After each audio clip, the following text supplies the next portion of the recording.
This is the story of DMT, or dimethyltryptamine, a simple compound found throughout nature which has profound effects on human consciousness. DMT, even though it's the most powerful psychedelic drug known to man, it's in every single ecosystem all over the world. It exists in plants and grasses, and it's everywhere. I mean, it's really the craziest drug to be illegal everywhere because everyone's got it in their system. It's like everyone's holding. That was like Terence McKenna's line. Yeah, and it's pretty intense stuff, man. If you do it, you will talk to intelligent beings from other dimensions, for real. I mean, it sounds crazy. You would think that if there's something like that, that it would be on the front page. It's amazing that people don't know about it. I mean, it's the most incredible experience. I mean, we are such an experience-obsessed society. I mean, everybody wants to go whitewater rafting, and people want to talk about, you know, my uncle climbed Mount Everest. It's all about experiences. We all want to ride roller coasters and see the craziest movies. There is a little powder, and you smoke this little powder, and it will change the way you look at everything. You won't care about UFOs. If a UFO landed right out there, I'd be like, wow, yeah, they're probably from another planet. Whatever.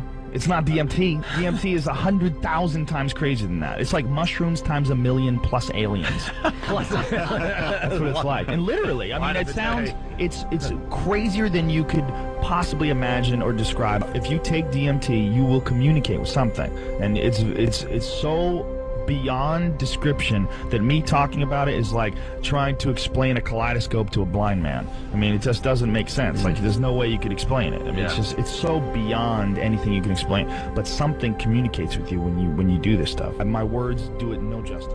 The craziest thing about DMT, because DMT is literally like having a meeting with God. It's like having a meeting with divine, unbelievably wise, incredibly loving energy, like whatever it is, the source of everything. And it leaves you so humbled that after it's over, you have it's like literally like you're still you still look like you still wear the same clothes you are, but you're not really you anymore. I mean, you literally have been changed.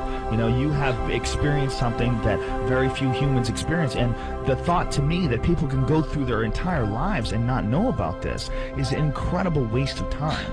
It's like your life could be so much more positive and so much more interesting and fascinating, and you would be so much more humble and aware of what you really are and where you really stand if you just have this experience. The crazy thing is you can get alcohol everywhere. You can go to Duane Reade and buy a jug of wine and get effed up, you know? I mean, we have drugs that are available. I mean, how many times you talk to a girl, oh, I don't do drugs. Meanwhile, she's hammered, smoking a cigarette. You know, I mean, everybody, there's drugs, caffeine. I mean, I'm drinking a coffee right now. It's sanctioned. It's a sanctioned drug because it's great for capitalism. It keeps you going, it keeps you working. But there's there's drugs out there that are actually good for you. There's drugs out there that are actually good for your mind. I do drugs because I find the state that psychedelic drugs put you in very fascinating and very introspective, and you can learn a lot about yourself. You can learn about a lot about life because it removes you and your ego from the equation. You get to look at things from like a newborn's perspective. That's why I do it. I don't do anything like, I don't do coke or meth or anything dangerous, anything that's addictive. I have never done coke. I've never done speed. I've never done heroin. I won't do anything that can hurt you. But psychedelic drugs, they're very different. With this big blanket that we put on everything, we call everything drugs. That's a broad term that encompasses everything from like NyQuil to DMT. You know, I mean, they're all drugs. I mean, they all affect your consciousness. It's like, how do they affect your consciousness, though? I'm not interested in anything that messes me up. I'm not interested in anything that gives me brain damage or anything that makes me, you know, addicted to it. I'm only interested in things that can alter my state of consciousness for the better. It's very, very intense. But it's not dangerous. It's a human neurotransmitter. It's actually one of the most transient drugs ever exhibited in the body because your body brings it down to baseline really quickly. Your body brings it down to baseline in like 10 to 15 minutes. It's really crazy. What's that mean, down to baseline? It means, like, say if you have it, you're high, you go to that dimension, whoa, it blows out, and then whoa, 15 minutes later, you're back normal. And the crazy thing is, it's just like dreams. You know, you wake up and you're like, I had the craziest dream. It was me and my buddy Mike, and we were kids, but we had a sled, and my mom was there.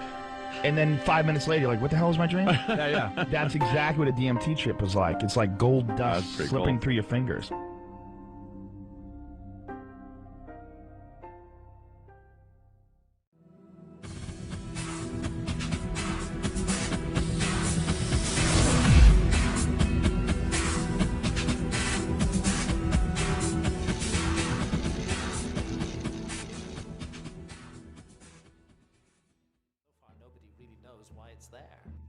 Why is DMT in our bodies? Why is it in plants, all sorts of mammals? And what is the role it plays in humans?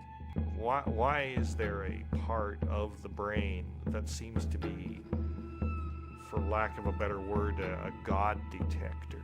I'm actually quite convinced that we're probing the biological basis of moral and ethical behavior. We're desperate to find new information, ideas, and so on that can transcend. We have to evolve.